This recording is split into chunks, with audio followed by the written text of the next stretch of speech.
Sveiki, Karalius Pirtis pristato eilinį savo gaminį. Principe gaminys yra iš senesnių modulių, kurie gaminam anksčiau iš 12 mm. Dabar perinam gamybą iš 8 mm. Principe viskas tas pats kaip ir iš 12 mm, tik yra biškai sumažintas galingumas ir akmenų kiekis. Ir išėjimas, kamino išėjimas. Jeigu ten buvo 160, tai dabar yra 150. Standartinis parduotuvinis išėjimas. Skaitytuvo sistema ta pati, kabanti ant grandinių, žvakės bėgimo principas, kuris sklaido ugnį tik tai sienų link vienodo atstumo. Va. Šamotinis pakaras tas pats, apdaila ta pati, kaklas iš to pat plieno kaip ir iš 12 mm gamindavom. Va. Oro padavimas per piliinę, apvadas vadinamas nusimas, sklendė irgi išsiardo. Akmenų kiekis krosnėje yra dabar pamažintas.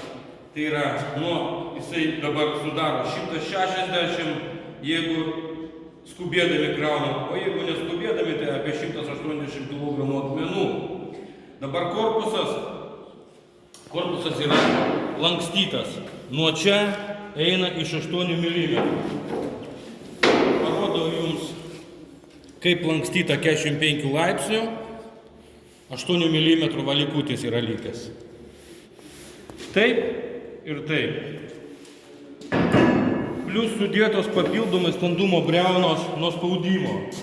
Suteikiam garantiją, skaitytuvas ir viskas tas pats kaip iš 12 mm.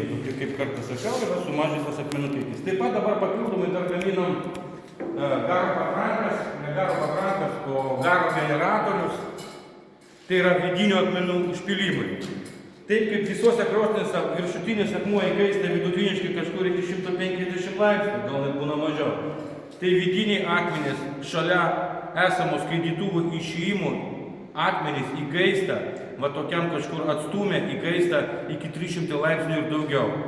Bet mes negalim jų užpilti, todėl kad kada mes pilam ant viršutinių akmenų, vanduo paprasčiausiai nedaeina iki ten, jis išgaruoja. Tai va darom tokias formos įrengimą, tai yra daugiau garo generatorius, nes jisai turi išėjimus tik tai į viršų ir dedamas į pačią apačią.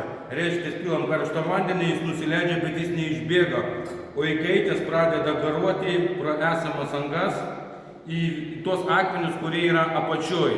Todėl gaunate tą vadinamą dispersinį garą, kuris yra